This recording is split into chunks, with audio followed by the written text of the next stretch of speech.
hopefully we're getting towards the point that we have come to an agreement and we're ready to move into the what I'll call the final stage, and that's preparing the final project assessment. So we'll go into next steps here in a bit, but we'll start with a summary of what our prior discussions and agreements have been, and then we'll go over the latest circulation plan for Town Center. And then we'll talk about what are the next steps. What does this mean? If we come to an agreement today, what does this look like moving forward? And just so you know, by the way, we have another key stakeholder who just walked in. So that's Ashley and her mom, and I can't remember. Charlotte. So they own Spanish Village. Oh, great. Yeah. Excellent. Thank you. All right, so to go over prior discussions, as Steve mentioned, there have been a lot of prior discussions that have taken place over both the signage and the circulation plan over the years. The reason why this all started is that there was a known issue with visitors coming into Town Center and having difficulty finding their way around. So that was a common thread that we heard in the very early stages of this process, that there was unclear circulation. The traffic circles in particular were very confusing both to residents and visitors.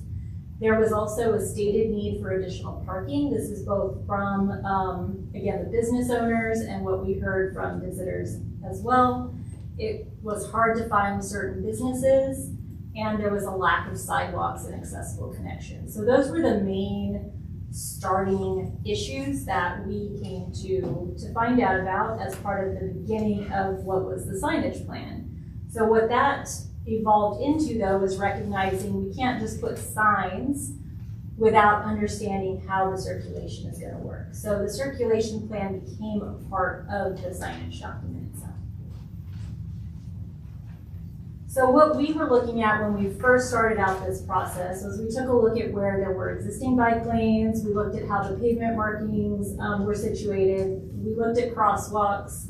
We knew there was at the time an upcoming crosswalk implementation project that was going on that has since happened. So this has been, again, a while in the making, but back when we first started looking at this in 2021, the crosswalk was still to be implemented. We looked at sidewalk locations, we looked at accessibility, we looked at existing driveway locations, and then we also did a fairly deep dive of parking when we were initially started up. So that's been a big topic of conversation, so I do want to spend a little bit of time on the parking. So you saw this in your packet. This is an exhibit that shows what the public and the private parking allocation is within the town. As you can see, there's a lot of privately held parking facilities and not that much on the public side. So when you look at what that means, we have about 31% of the parking in Town Center is publicly available, 69% is private. And what that shows us is that there is a discrepancy, of course, between publicly available parking for visitors or for any events that take place.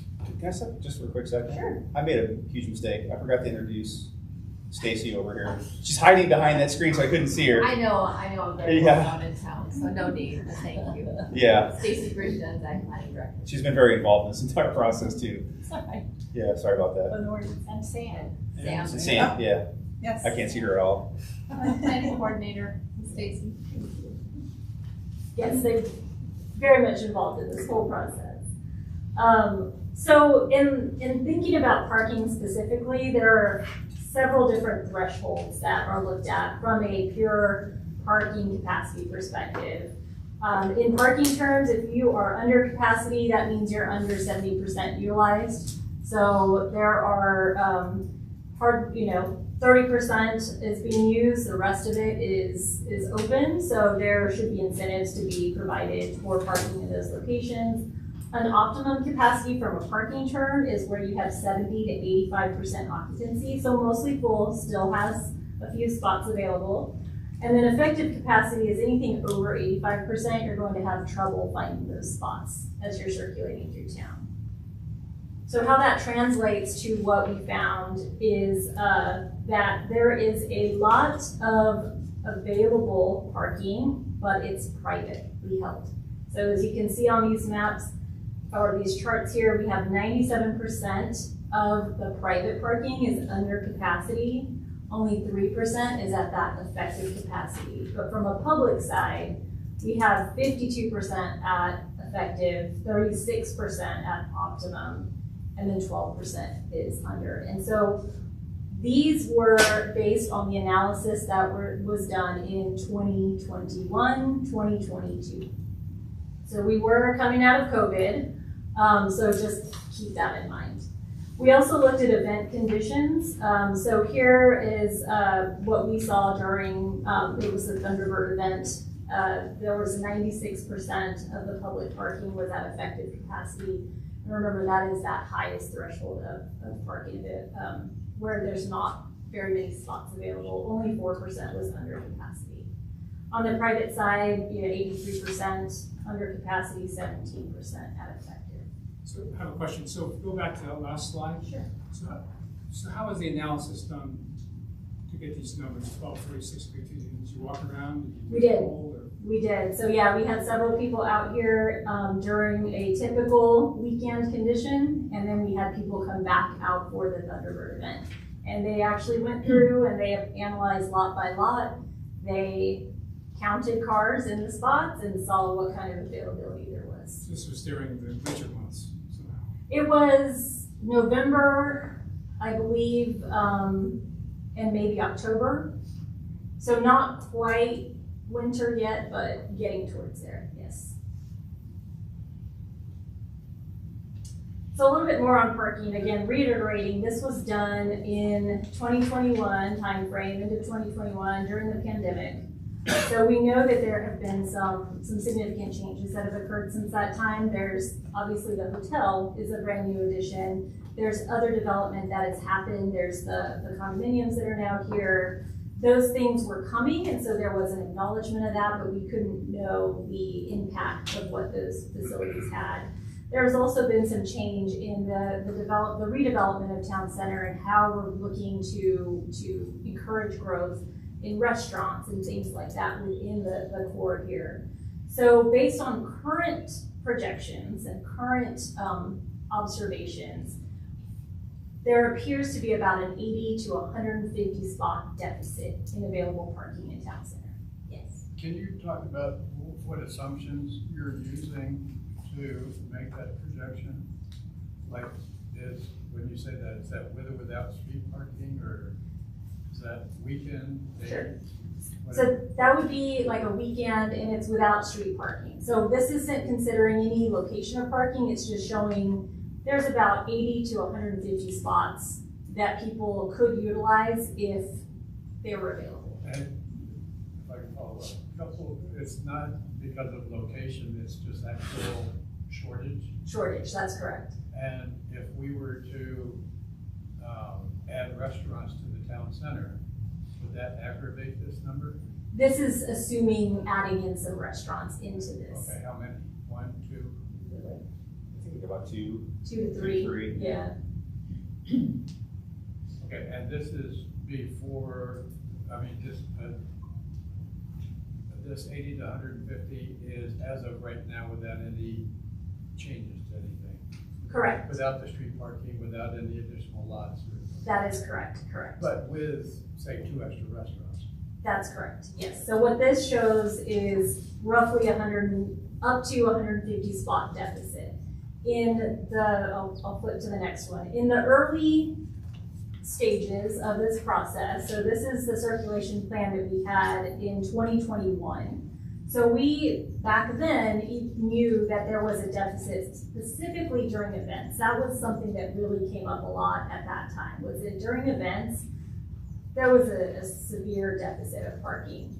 So in light of that, in light of potential future growth, there was a interest in putting parking along the street. So this was the first iteration that we had, and what it showed is Tom Darlington and Cave Creek Road both had parking alongside, and it added about 200 parking spaces along the roadways. So in light of even current projections, this would have covered that deficit of up to 150.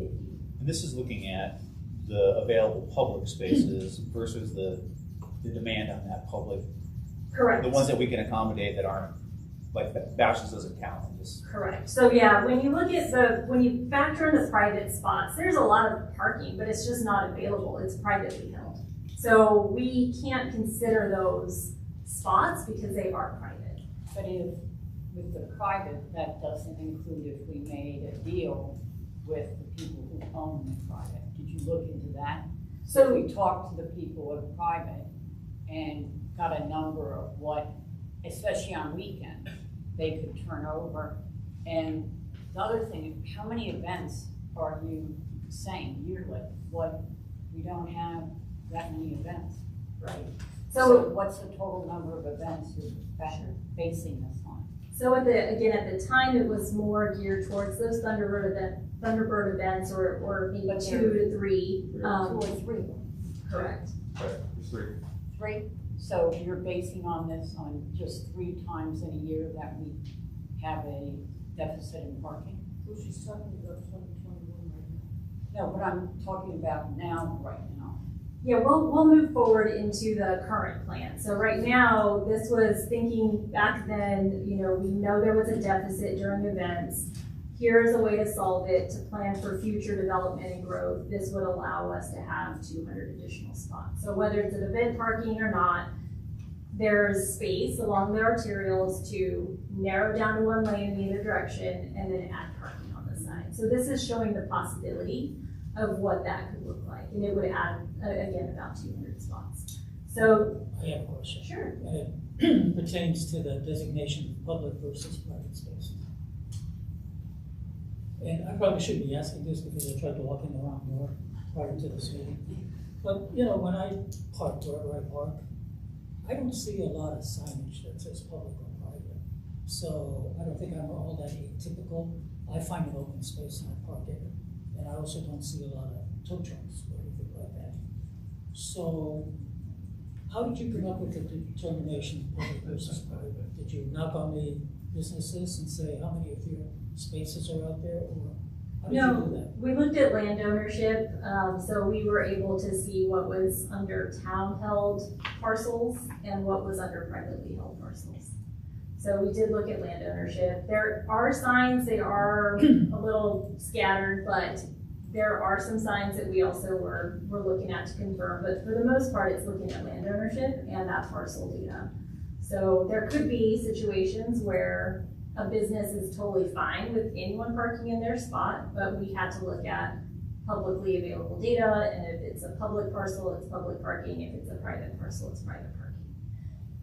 Follow-up question Sure. to Steve.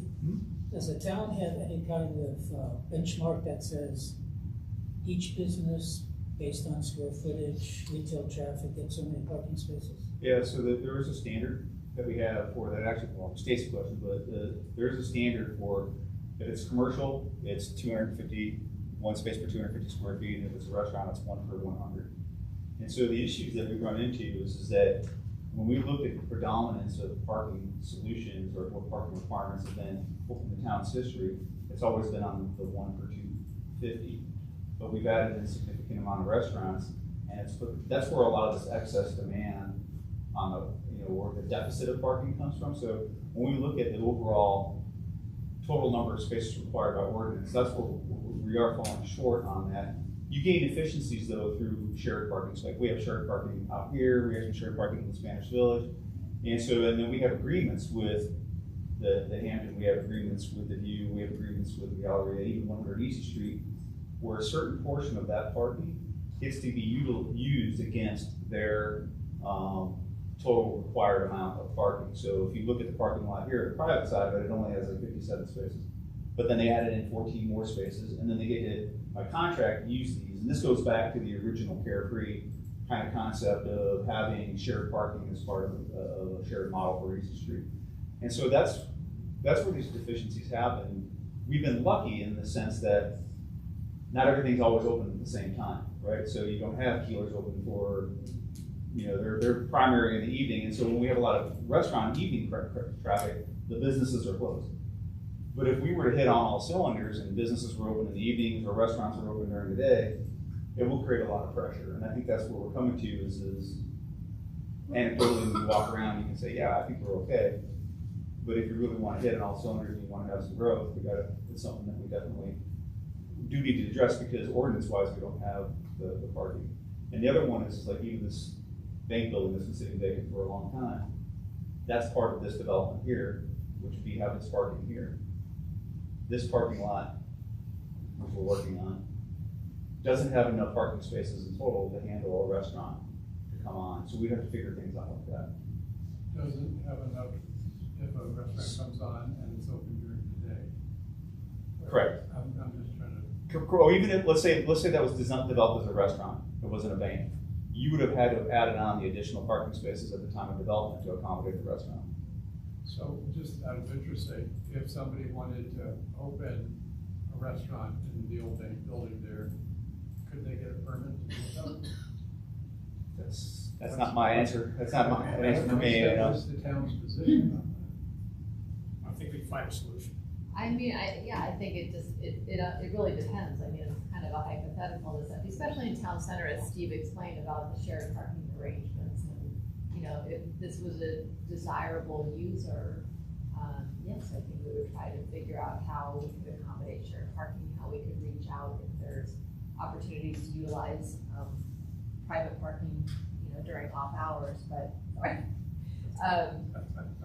no, sorry. So it's not as really a black and white question for town center, I would say. For traditional commercial development like at the northeast corner, it's a little more straightforward, but here it's a little more complicated.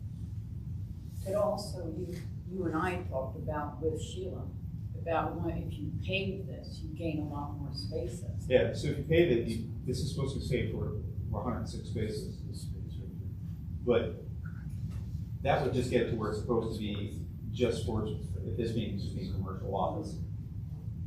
One thing that I'll add is that we did look at, as part of this early recommendation, was public-private partnerships in looking how to utilize some of the private lots. So that's certainly an option. And that was something that we talked about with the stakeholders, and there was concern on what was shown here in terms of the number of parking spots, and to the point about, you know, how often are those even going to be filled? And you're going to be driving downtown Darlington, Cave Creek, and there's all these parking spaces, and there's nobody using them for the majority of the year. So that was a common threat that we heard.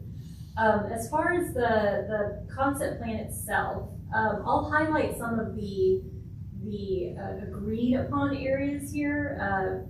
I don't know how familiar all of you are with this. I think some of you have gone through this at length. This may be the first time others are seeing this. Has everyone seen this document before, or is this new?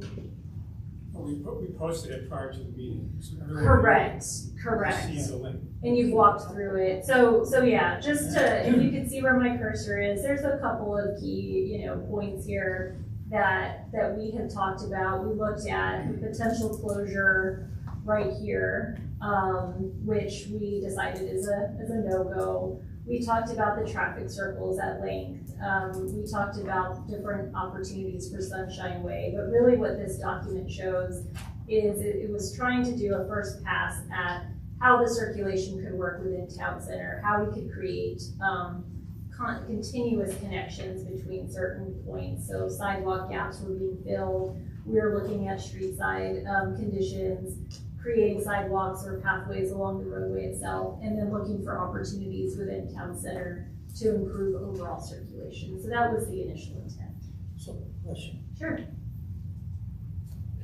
But as part of the planning phase, when you first started to consider all of this, was there ever any consideration about having the core of the town center be walking only?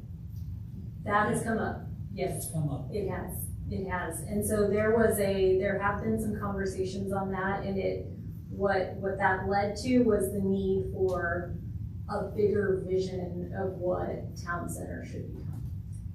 Beyond a circulation plan, it gets into more of a overall visioning of the community beyond the scope of this, but it was talked about, and it was considered that maybe a separate planning group or some kind of discussion would need to happen. That was, one of the more recent conversations that have come up, I'd say in the last 1 to 2 years, but initially, no, we didn't go there, but that has been a suggestion that. Okay, I'm not so much interested in the process of having a separate planning group Mhm. as I am, how does this fit into that kind of a long-term vision? Because what you don't, at least from my perspective, what you don't really want to do is, let's say, proceed with this kind of a concept and come back a year and a half later and say, well, you know, we really don't want this concept because we want a different interior concept such as walking spaces, etc. And then this is no longer as appropriate as it is today, so we're just talking about this individual. Just so a comment on that, 2 things. One, to make it totally just walking isn't feasible just with the demographic of who we have. So that was part of it. The other dilemma that we kind of have, and that's where if we had a lot of businesses that are owned by private individuals. They own what's in front of them. They don't really want that sidewalk. Then you have a town-owned property and they would love to have a sidewalk. So it's conversations with these different entities to make it flow. Now, there's no way you're gonna make it all flow at day one. Now, maybe you could do part of it, like the town portions, and have that be walkable. And then maybe, you know, this business owner's like, oh my gosh, I love that, I wanna do that. Well, then you as a business owner, you're like, well, I don't really care, I'm not doing that. But we do the low hanging fruit, we do the ones that kind of go along and try and get it there. But we can't say we're like a DC Ranch, it's a master community and here's our plan, right? So that's where we kind of have some of those challenges. But like when she was talking about shared parking, which is a separate issue, the banks are the most logical because they're not open at night, they're not open on the weekend, they're probably more than willing, right? So. Yeah, and the intent of what the document that we're finalizing is really for the arterials. So those are the ones that we are specifically focused on as part of this conversation. The interior, I think there is a lot potential future conversations to happen on what happens within town center. What kind of uses do we want to have? What kind of activities and retail or businesses do we want to draw into town center? That's come up in meetings recently. Yeah, but don't you think all of those kind of hinge together? They, in interior, yes, I think they do. I think what we're showing here, per Colleen's point, is an overall plan of what it could be, but it's certainly not the only option. What we're trying to look at specifically in this conversation are the arterials, which are somewhat separate from the interior itself. And so that, to your point, to answer the question is, we have a plan, right? It's been vetted, it was something that went through a process, we have a vision that's currently, and so this is to match the vision and the plans that were created. If the town wants to go through another exercise of whatever that vision looks like, then we can go through that exercise. But if we consistently don't do things because we think we may have a different vision down the road, then you never get anywhere. And so it's not like this can't be changed along with that vision, but maybe this helps spur that conversation on that vision. So question, the proposed parking on Tom Darling 10 and Cave Creek, does it fit within the current footprint of asphalt, or would we be extending the width of the road? But don't you have to say that we're not at the end yet? Yeah, we have a few other iterations of it. So this was the 2021 version, and in this version, yes, it did. So it fit within the asphalt. That's correct. That's Perfect. Can I just ask what the town center occupancy was when we did this analysis? It was probably around 70%, a little bit of that, And now we're at 90. 92. So I'll go ahead and just flip forward here. This cross section shows what that arterial section looks like. And by arterial, when I say that, I mean Tom Darlington and Cave Creek. Those are the two main roads. So what we're showing is a reduced traffic lane in either direction. We have bike lane, and then we have space for on-street parking. It is within the current roadway configuration. We also showed a shared use path and a sidewalk adjacent to the road. So just so we're clear, so this drawing here shows one lane in each direction on Tom Darlington and Cave Creek Road. That's from correct. like Bloody Basin to the intersection of Tom Darlington and Cave Creek. Correct. From that intersection to Bloody Basin on Cave Creek Road. Yes, so everywhere, all within this view, so all along this area and then here, it's all one lane in each direction. And then parking on both sides of the road, that's what that illustrates. Correct, that is correct. But you're putting parking a distance out, so our demographic is not a young one, so you're having people hike in. We have the weather like today. She's gonna run through the iterations of it to Yeah. get to where we are today. So This is I'll- where it starts. This is the beginning. Yeah. Yeah, so I'll go here, this is what we heard, support for traffic circle improvements. So that was a general, like, yeah, these traffic circles have issues, are they a roundabout, are they not, what are they? So that was a main, item that, from the start, there was agreement. We also had support for narrowing down to one lane.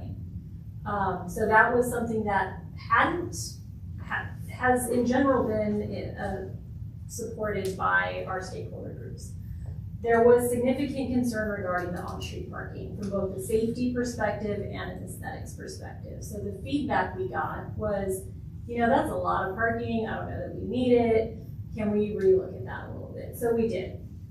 2023, we came back. There was some pauses here because we flipped over to signage and we were spending more time on signage than coming back to circulation. So 2023, we reduced the parking by 50.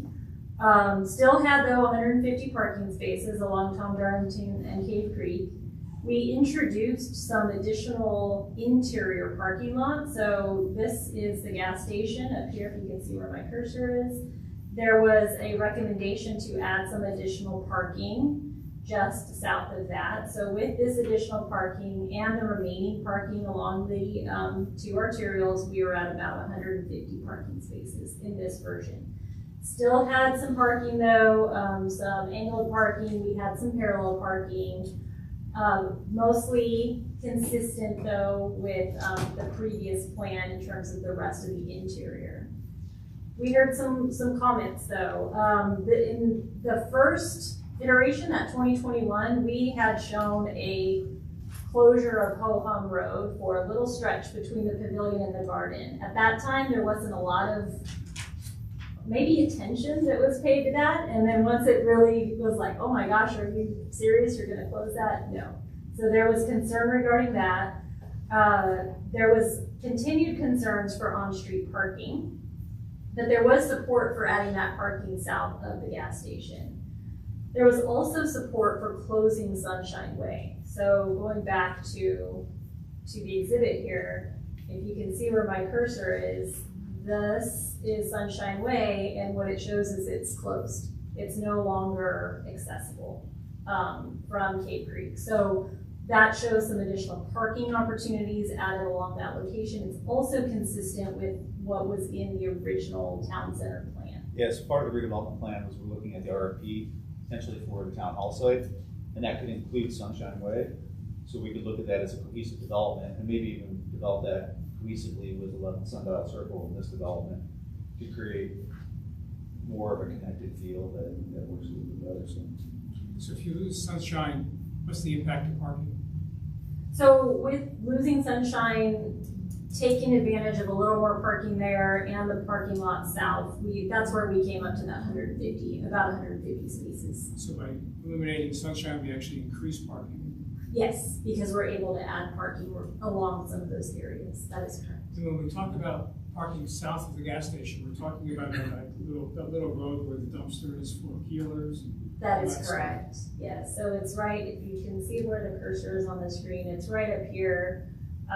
We walked this with the stakeholders, I think in November, it was one of our last discussions. There's still a lot of support for that. That area has certainly a lot of need for improvement, I'll just say it that way. And so we felt that it could have some amenities brought in there with some parking. So that's parking on both sides of that little street or just on one side? It's on both sides. And how many parking spots do we need from such a thing? I want to say that one's probably about 35 to 40 spaces in that location. If you could do the whole. Yeah, if we did all of it. Yeah. The question about that, there is some elevation change on that strip that would be turned into a parking lot. There's a couple of crummy buildings that need to be torn down.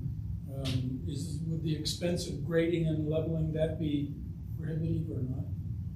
But there is some elevation change back there, so it would need to be looked at without a doubt. It wouldn't be a simple restripe and repave kind of situation. It would need some work to get it to function well.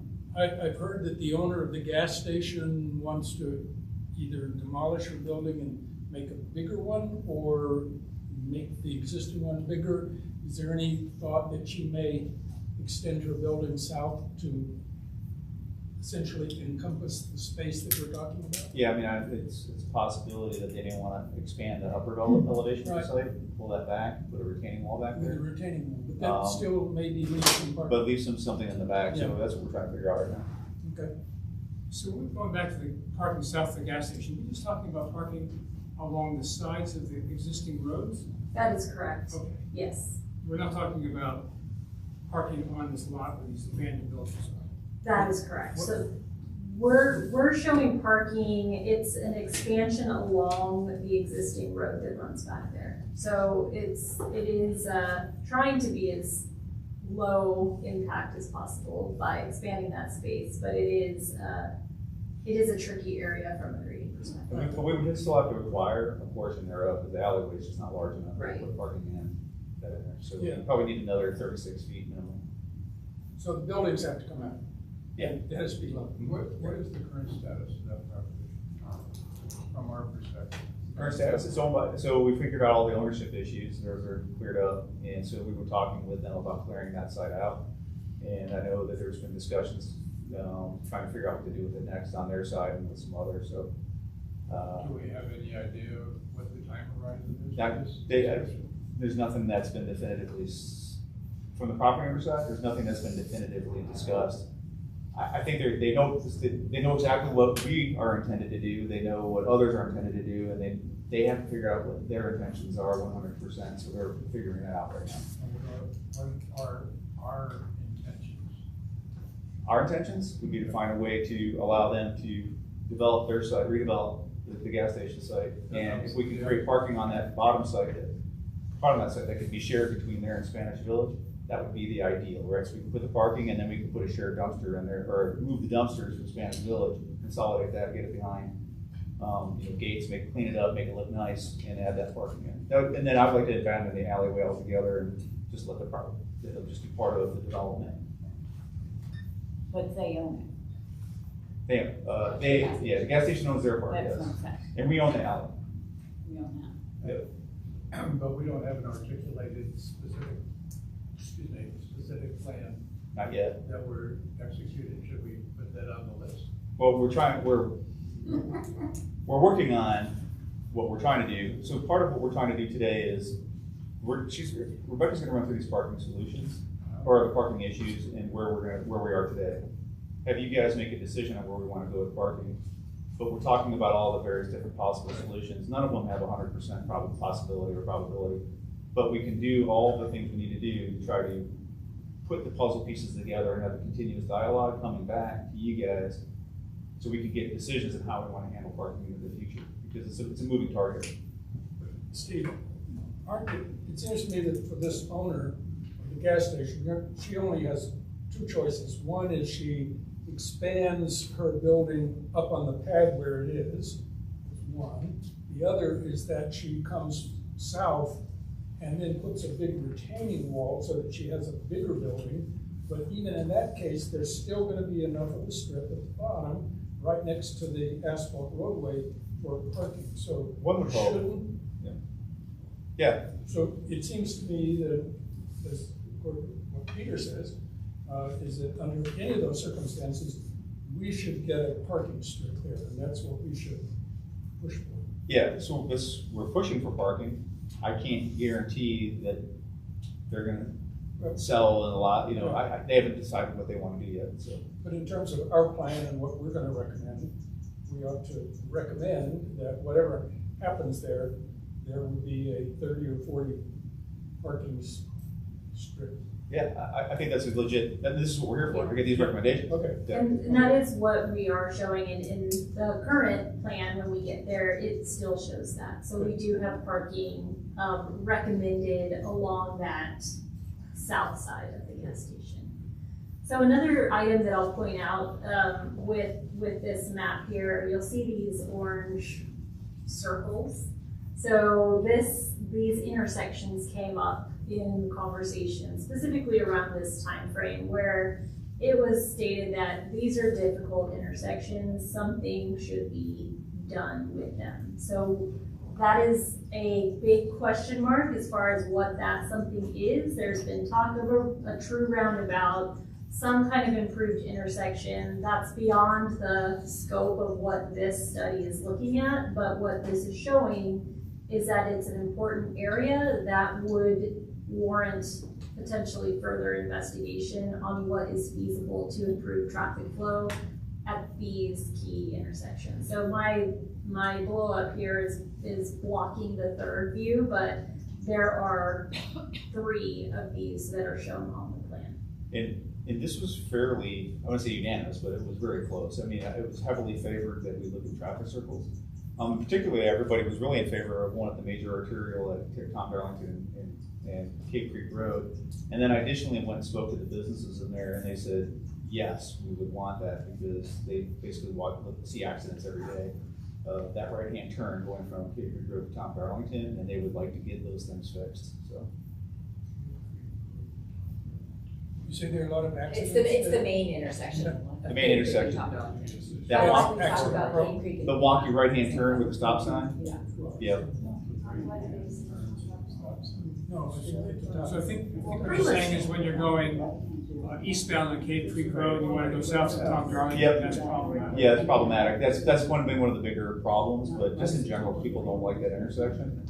And I think everybody likes the idea of getting rid of the stop signs and creating a more continuous flow, something that, and nobody wants a traffic signal, let's put it that way. Right. So this is something that we're showing as a big orange circle right now because it's a future item that we've heard come up. It needs to be addressed in some form, and it will require a lot of additional study to warrant what is required there. And then the other 2 locations coming into town and leaving town, the concept was we want people to slow down. We want people to know that they're entering a resident or a pedestrian district. And so that's where we have a true roundabout. So if somebody's coming westbound on Cape Creek Road from Pima, they hit that roundabout at Bloody Basin, they're gonna have to chicane, slow around and go around, enter into that circle, and now they're into the one-way and they're on that's the intention. You don't think that's gonna create traffic congestion? We have, matter of fact, when we did the analysis for the traffic studies for all the crosswalks, their recommendation for making the crosswalks work most effectively was to do exactly that, was to slow down. They said that you won't have a traffic problem here on one lane for 30 years, if you ever have one. It seems to me the bigger problem at Bloody Basin and at Tom Darlington Cape Creek is that the majority of the people don't observe any of the rules. They come in at 50 miles an hour. Right. Or they look at the stop sign and it's just kind of a decorative piece, and they go right through it. So, But that's why the roundabout really Right. at Cape Creek and Tom Darlington makes sense. You can't run it, right? You have to slow down. If it's a Oh. stoplight, they can run it. No, you'd have a fender bender, but you wouldn't have that's why they're saying. High speed. Yeah. Yeah, they will, so roundabouts definitely slow traffic. Yeah. They are, and I'm referring to a true roundabout, so traffic I'm in New Jersey, so I know. you know true roundabouts, yeah, okay, good. What we're also showing here is a recommendation for restriping the current traffic circles that are functioning more as just throughway intersections. So what we're showing is a low-cost way to improve the flow, and that's using striping to cause that required deflection that is required along roundabouts. So you're required to go in and out on the roundabout. That's not what's happening at these intersections, so that's an option, but we know that those current traffic circles are not functioning well. In our walk, there was a near accident at that location, But actually. the roundabout, or whatever they had Wampum Way, that's already been restriped, essentially. Yeah, so that's already been done. Now, I think that this, it hadn't been done yet when this was done, Right. but there are people now that are kind of like, okay, that was a little bit much, and they'd like to pull it back a bit on that one now, so. So this has been implemented here. To some extent, I mean, the thing is nothing we've done has been cohesively done. So you've got one, right? So if you get into a pattern, it's just like when you go through Wickenburg and you're going out towards Vegas, you just got used to now you have to go around those roundabouts. And what does it do? It slows everybody down, right? It's exactly what they wanted to do, but traffic still moves just, matter of fact, it works better now than it did before. And so that's kind of the concept, is that we're trying to, through this plan, create cohesion where everything fits together and makes sense. There are a couple of roundabouts up in the Prescott area where you're going along 50 miles an hour and suddenly there's this jig-jag that forces you to drive at 30 miles an hour. Yeah. You can't do anything but that. Right. And that really does slow you down to then get into traffic. Yep. So the striping you're suggesting for the existing roundabouts, would the existing roundabouts, you want to call them that, continue to operate as they are today? So with some striping modifications, potentially no, but there's no barrier to stop anybody from using them in the way they are today. That's the challenge. So it's really hopeful that people would follow stripes, but there's no barrier. So if you really wanted to do it right, you would have to redo them. And the recommendation, I think, for the plan is to study some of this stuff further and look at more of on the engineering of how that would work. But at least know that this is what the community has kind of said that they want to explore, and so that's what we'd love to do. Yeah. So This may not be the proper time to talk about the Wampum Circle, but everybody that I talk to says it's horrible. People go in too fast. People going south don't even know it's a circle, and they cut across the top end of it, head face to face with cars that are coming out. It's right next to the exit of the Chase Bank, which is 2 feet away from the next one. It's a collection of really bad design elements. I don't know how we have to fix it, but it seems to me it needs to be fixed. Well, and that's kind of, I think, the question when we're like, okay, let's see how this comes out, because personally, I think Cave Creek is way smoother and better than Tom Darlington is with that. So I think that is probably a different conversation, but I would agree, and that's what most people kind of said. You're talking about Wampum on Easy Street, right? The one that was just redone, yeah. Tom Darlington and Wampum. Oh, Tom Darlington. And Wampum Yeah. across from the Yeah. big entry. Yeah. The thing that has the big yellow circle. Right. Railing, You know. So yeah, that intersection has been problematic for a long time. I'll just say that. Back again, before anything has been done recently, it was certainly an issue. What we also looked at is Wampum and Easy Street as part of this, and in conversations again with the stakeholders and in looking at options here, that traffic circle also, the interior ones are also not functioning well. And so there is a recommendation to remove that traffic circle and make that simply a 4-way intersection. Good. And part of the rationale is to create a more cohesive feel of Easy Street around, so that way Carefree Plaza now feels like it's connected into all the way to the tea room. It expands that. I think that's a great idea. So one last item that I'll point out is that you brought up the Chase Bank. So there is a driveway at the Chase Bank that is, we'll call it an extra one, but there are other ways to circulate through that parking lot. In light of the intent of having Easy Street be more of a cohesive, non-disrupted travel way, we do have that driveway shown as being removed. So that was something that when we brought that up to the stakeholder group, there weren't any strong feelings of opposition to that. The driveway by the circle, the top. Correct. Yeah. Correct. But Chase would have to agree to do it. Yeah. Of course. So Chase might not be yes. excited So about we're it. saying it's an extra, but it would have to be discussed clearly with the owner. Would that include, in exchange, they would then get a no entrance or exit on Wampum? They still have that. They would still have their existing. Well, they have one on the east side, but one of the drawings shows. I think they have like 3 entrances. They would get his Yeah. second one, if we close off the one on Darlington. So we would close off the one on We're not the talking about Easy Street. Darlington. So we close the one off that goes onto Easy Street. Yeah, so the one on Wampum would stay. People can still drive through that one to get into the Oh, of course. drive-through, and then they can still come out. And then they have 2 lanes on the drive-through, so if somebody got into that and needed to get through it, they could still go around. So, again, this is a summary from that 2023 iteration of the concerns and the comments. Still concerned about the on-street parking, and specific concern about the closure of Ho Hong Way. So those were the 2 biggest items. So then in 2024, we reduced it further. We went down to now 100 spaces along Tom Darlington, Cave Creek, and again, south of the gas station. We simplified the parking so that there were parallel parking spaces versus some of the angled pull-in style. So that reduced parking.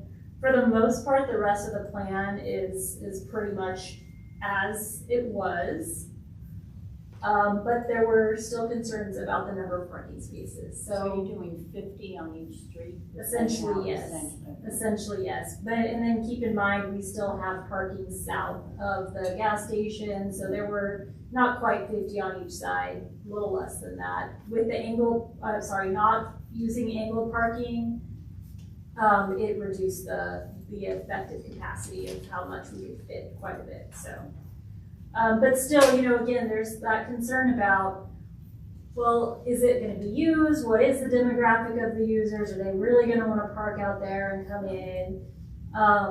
There was also discussion, we had a lot of discussion on the materials of the shared use pathway. We wanna make sure that what we're creating is something that is in character with the community. So just for reference, what we're looking at as a shared use pathway, it's shown as a thick black line with little white dots in the middle of it.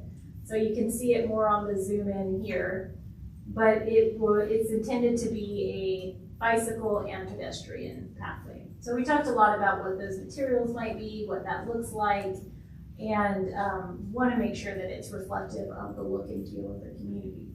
So when we talk about that bicycle and pedestrian, so that we lose the current bicycle lane that goes on the south side of the road? So yes, so there would be a loss of the bike lane adjacent to where that shared use pathway is. You can't do that. All the roadies that race around here, And we, you need that main strip. Creating this lane that you described, I don't see it getting used by bicycle people very, very much. I'd rather see that as a soft skate surface and let it be more of a landscape garden experience than more blacktop or concrete. So the issue becomes, are we designing bikeways for people who want to race to the lake and don't care about coming to Carefree and they're just cruising through, or are we creating an experience, a recreational experience for the residents who don't want to ride on the street?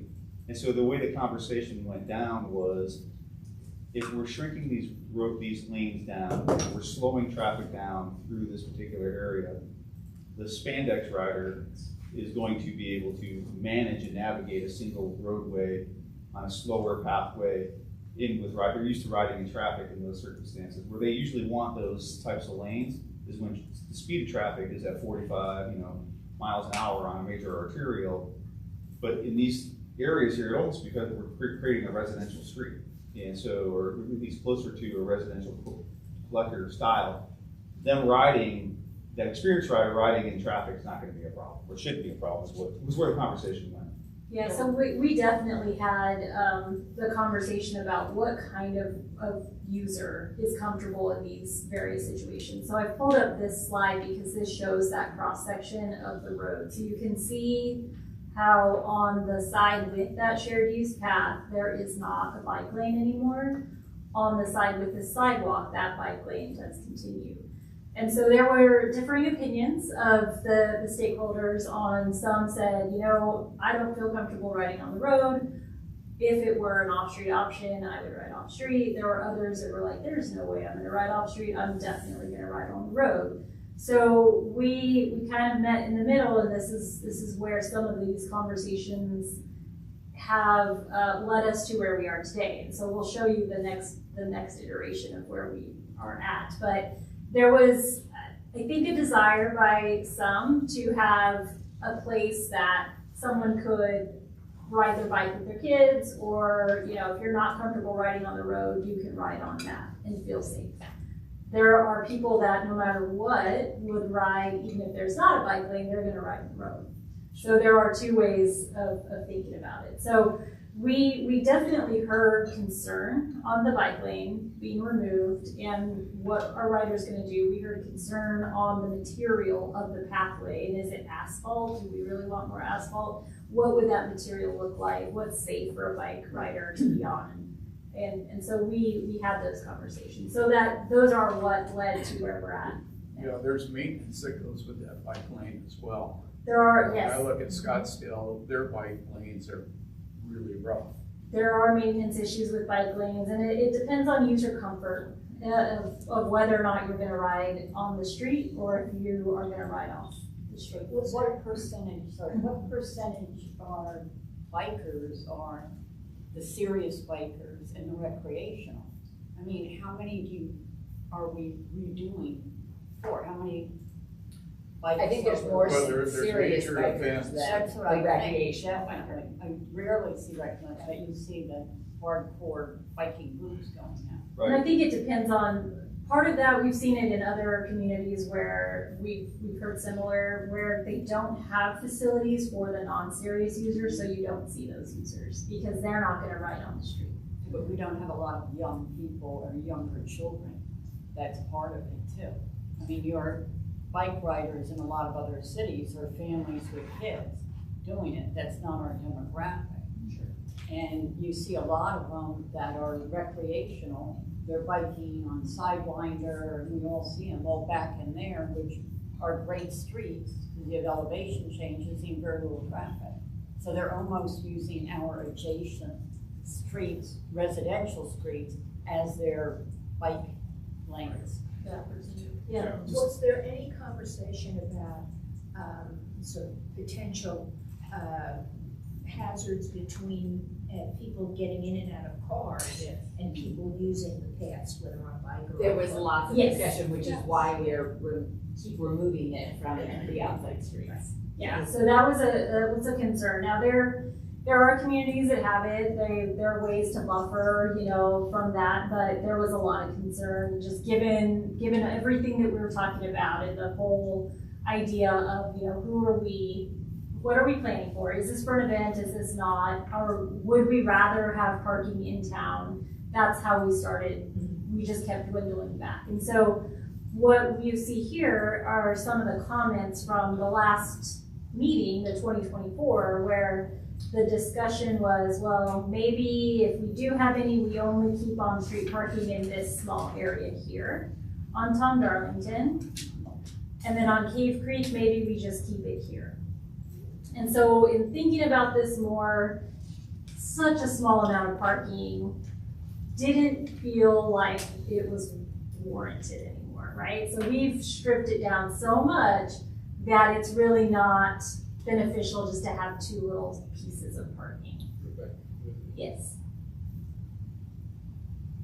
The multi-use path is used by walkers, strollers. Walkers, strollers, bike and ride. people riding a bicycle. Correct. Do we have any idea of what that percentage would be if we instituted something like this? What the would it be 50% walkers or 80% bikers? And the reason I ask that is I cannot imagine anybody taking a stroll along Cave Creek Road from Carefree Drive all the way down to Bloody Basin.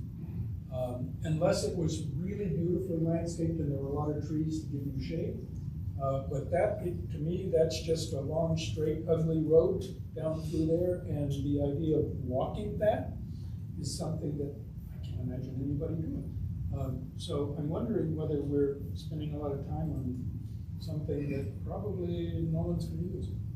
Yeah, I think, we don't have a way of knowing what that percentage would be. I mean, to your point, the demographics certainly point to the fact that potentially it wouldn't be heavily used, but there are changing demographics and there could be the potential if you build something, people will use it. So that's the toss up. And that's what when we're looking at planning, we're trying to think of, you know, the future and what it could be. And there's the interest in walkable communities, getting people out more, having the shaded landscaped facilities to encourage that. But we want them to go into the town center. We do, so we want them to not be in their vehicles, to walk and to ride, or however they get to the arterials, and then use those nice walkways and then come into town center. So one thing that I've been kind of thinking about because of the recent improvements on Tom Darlington, where with the complaints that people have had, and then they hit the medians and they don't see the painted, you know, stripes, which are the boards. To your kind of point is, okay, let's just look at Tom Darlington, don't take Cave Creek into this. But if you were at Cave Creek and Tom Darlington and you are coming going towards Bloody Basin, okay? So you're going by town. If we were to have a single lane where we have the painted stripes and the medians that people hit, we take that out and it's landscaped. Like it is further down on Tom Darlington, there's not curbs or anything. They have a yellow line that goes around it with a single pane, flush landscape. It's beautiful, but you're not driving through it, you're not hitting it, you're just driving through. You have the landscaping. On the right side of it, next to that thing, you could have I would prefer a decomposed granite, you know, pathway that you could use so it's kind of rural, it ties in with the landscape. I would walk on that, right? But it fixes Tom Darlington. And that I'm trying to look at the sizes, and if you can do all that, and I think it is very feasible, and it's not super costly, so that is right. So there's a couple of things to think about. One is when we're talking about the parking. The biggest amount of parking we have is over at Bashas', right? But Bashas' is not a walkable, it's not pedestrian connected to necessarily to the town center area. And so the more opportunities people have to be able to go to Confluence and walk in on Easy Street, the better. The other side of it is when you look at how the Carefree Town Center in this area was supposed to be originally developed, the original development was the idea that there was these neighborhoods, these higher density neighborhoods on the other side of Tom Darlington, on the other side of Cave Creek. These were supposed to be pedestrian connected into the commercial area. And so part of this is so somebody who lives in that area or somebody who is just down the street here could hop their bike or could walk in easily. And you can watch them now, they're walking on the side of the road with their Bashas' bags, walking home. And there are people, and so it's one of those things, I think, is there demand? I think there would be demand for, if you live in Doublegate, it'd be a lot nicer than having to get your car to go to the post office to be able to just comfortably walk on a little piece of sidewalk, get to where you need to get to and walk in. So it was really to provide a larger connected neighborhood, which to your point reduces the congestion because now the short trips stop. People have more opportunity to be able to have more access, more carefree. A lot of this is designed for carefree residents too, right? That more carefree residents have more opportunity to be able to utilize and enjoy their town center a little bit more. That was kind of the concept. Did you look at the on-street parking as a way of using it for employee parking and getting the employees off Easy Street and off the spots that we need for retail? It would make sense to move because they're stationary and employees are there for long stretches of time. Yeah, Would you that's consider a that? good concept. You know, and that would work. It would be a great concept because you get them off what we need are vital retail spots. Yeah, I mean, I think employee parking is something that we've definitely been discussing because It's taking up a lot of room. I mean, Right. that would give us, when you're talking about we need 100 extra spots, I would guess that would give you easily 50, if not more. Yeah, it certainly could be. I think if we looked at these scenarios of restricting on-street parking to some very limited areas, that could become employee parking. We well, I'll move to this slide and then we'll go to where we are now. So based on all of these past iterations and all the discussions, this is what we heard. And if you have a disagreement with what I say we've agreed on, let me know. But basically the traffic circles need to be improved and further studied. Reduction of Tom Darlington and Cave Creek is not an item that people have shown strong disagreement. I know there are some concerns over that, but in general, that is what is being proposed to move forward. Ho-Hum Road, that area between the pavilion and the gardens, we're gonna keep that open. We're gonna maybe put removable bollards, so in an event, you can use that and cross through, but it's gonna be open for the majority of the time. Sunshine Way closure is something that also, in our conversations, wasn't met with any opposition. Closing one of the Chase Bank driveways, we talked about that one, and then the 4-way stop at Longbow Lane. So those are the pieces that, in all of the conversations, we didn't hear strong opposition towards. I do think that there has been a separate discussion on the Cave Creek, some concern that you have a lot of business in Cave Creek. We have Bartlett Lake, you have people coming that, and then especially if they do the Bartlett Lake expansion, that could pose more of a problem on Cave Creek. Not really the issue with Tom Darlington, because you could slow it down and do all that, but Cave Creek, you do have to kind of look at them a little bit differently, I think. I think that's 100% right. I think Cave Creek would be a real problem. If you did what? One lane. Yeah, with the boats and everything.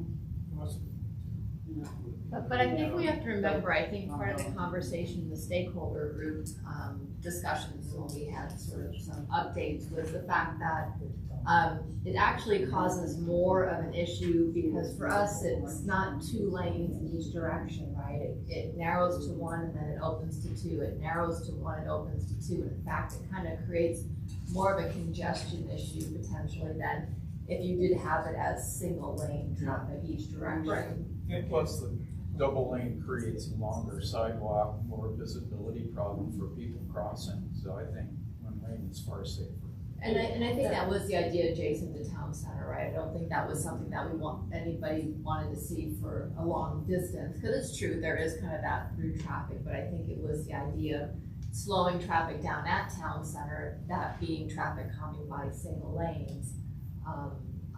I thought that was kind of one of the main intentions of this study as well. Yeah, it's not consistent right now. And so creating that consistency would help the flow.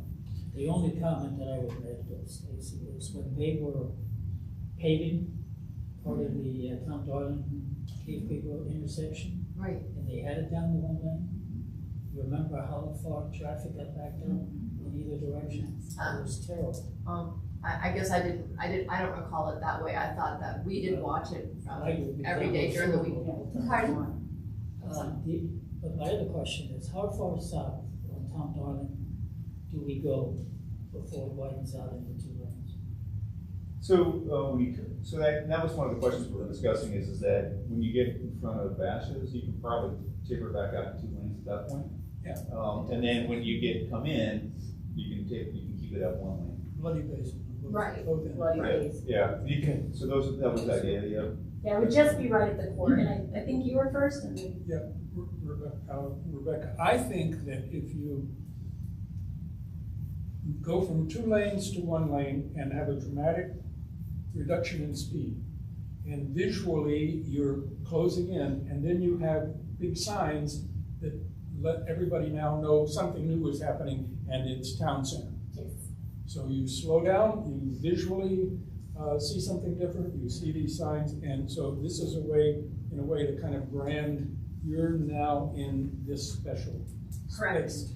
And closing and reducing the speed helps you do that. Correct. And Yes. and I think seeing landscaping and DG pathways, that's an image that Yeah. speaks to pedestrian Yeah. community. Yeah. Oh, and I had to turn on. Wait. 2 things. Sure. it's nice to imagine that people will read the sign and slow down. I've watched, they don't. Yeah. They just go, sign doesn't apply to them, so there's gotta be some other way, to make them slow down. Coming south on Tom Darlington, I would suggest that we keep that one lane with the right lane, right turn only, as it is on Pima before Dynamite heading north. So that you're forcing all those people that wanna get onto Carefree Highway to be in that lane. But it would be one way of kind of controlling the traffic movement. Good comment. I'm having a hard time visualizing Sunshine Way. So that runs between Athens and Town Hall. No, the other side. The other side. The other side. Between Lawrence and, Okay. Now I know. And so, yeah. Yeah. Here, Yeah. on the screen, It it's. makes sense. It It's makes right total sense, yeah. So Rebecca, going to the Wampum Easy Street intersection, I mean, Yes. roundabout, why is that so problematic? I mean, we have a beautiful tree there. If the tree was there, we could put a piece of art there. I mean, it really is what our town's all about. All the incoming traffic from every direction is going relatively slow because we haven't had a chance to build up any speed. So I don't understand the problem of that intersection. So essentially the traffic circles interior don't work like traffic circles. They more act like throughway intersections as far as traffic flow. So in our time here, we've seen cars multiple times use that intersection and the Carefree intersection, both of those incorrectly. So they are hazards as far as the current configuration. So the reason that the Wampum Way was chosen in particular was that was a higher, that's our entry, that's our main point into town. So to help at least with the safety in that intersection in particular is why we focus there. The same could be argued at Carefree Drive as well. But the biggest impetus was because we're looking at expanding the pedestrian connectivity through that intersection, so we can connect Carefree Plaza to the rest of Easy Street and create a more circular. That traffic circle, it just isn't pedestrian friendly, and so those circle areas are really difficult to facilitate and walk, versus like if you go to Ho-Hum and Easy Street, that's really navigable, right? So if you think of that intersection as being more like Ho-Hum and Easy Street, that's an easy connection now that people can walk over to Giordano's, or and we can expand that area to create a more of a retail feel versus what it is today. So that was kind of the concept. We talk about the safety at the intersection. I'm not aware of ever having an accident, anyone having an accident at Wampum and Easy Street. Yeah, I think it's low speed, so I think people don't wreck, but I think there's a lot of weird movements that happen there. Yeah, during Thunderbirds. Really? We spend a lot of time in New Hampshire. New Hampshire's crazy about roundabouts. There are roundabouts everywhere. But one of the things they have, and it seems to work, they have a sign that has these. The little arrows, yeah. Now, you don't have that there, and all you have is stay right or left, or some one lane. It doesn't tell you that it's a circle. We could solve this problem at least temporarily, I think, and test it for 6 months and see how it works. But we could put those signs, I even looked on Amazon, they sell them for $29.95, and they have circles like this. Yeah. And it's very clear that it's a roundabout. Yeah, I think put those on every one of the streets, and let's try it and see what happens. I think the configuration of them, despite a sign, does have you can drive straight through it, and so you don't have to curve like a normal one. So I think that's the challenge, is that motorist behavior is going to vary depending on how they feel about the rules in that moment. But I think John's point is right, and that is that the traffic there is very slow. It's slow, yes. I've had situations where people are cutting across, but because we're all only going 20 miles an hour, there are no wrecks there. Sure. So I think we ought to try this with proper signage so that people know what it really is and see what happens. We can always come back. I guess the question is do we want that to have pedestrian traffic on it, or do we want to stop Easy Street at that level? Because that's where it stops. So if you want Easy Street to continue around to Carefree Plaza, then you gotta fix that intersection. That's the biggest issue, because there's just no way to, it's such a huge intersection. But if you're on the interior walkway by the cactus garden and continuing on around. You still can't get across the street there to, You can't. yeah, as a matter of fact, somebody just got hit, and we're getting, I think there's something going on. They tripped. They're tripped. Totally I'm sorry, different. they tripped, yeah, but that's what I'm saying, is that, so I'm just saying that it's the pedestrian connection getting in, if we want Carefree Plaza to be part of it, or not. I mean, right now, it's not part of Easy Street proper, even though it's on Easy Street, and so if we, and my job is to try to get retail in there, that's the easiest way to do it, right? So, If we could design a crosswalk at Wampum, on Tom Darlington and Wampum, we could design a crosswalk on, at Wampum and Easy Street. Yeah. It's one lane in each direction versus two in each So I think direction. we just give CJ an assignment and have I mean, it work and it then you can out. get your retail, pedestrian traffic. And the other thing is that we can buy a sign for $29.95 at Amazon instead of $50,000. So, okay, let's do it. So the difference between a roundabout and what we have there is that in a roundabout, people in the circle have the right of way. They do not, the sign is not gonna change that. You have to change the rules of the road there. Let's see. So- That number, at Wampum Way, at Easy Street, the circle has the right of way. Correct. The circle does not have the right of way. Right. There's a stop sign. You do not have the right of way to the circle. What's that stop sign on Easy Street? I'm talking Easy Street and Wampum Way. Yeah. Number 3. And, well, there's 2 3s up there. The circle, that one, different from everything, the other circles we have, that one, the circle has the right of way. So I have a question. The whole idea behind everything that we're talking about here today, right, at the end of the day was to get more people to come into the town center. So we spent a lot of time on the discussion of a roundabout or multiple roundabouts. Is that really what will get more people into the town center? Or, for example, John's suggestion that really what we need is more pedestrian walkways that somehow feed people from the surrounding high-density areas into the town center.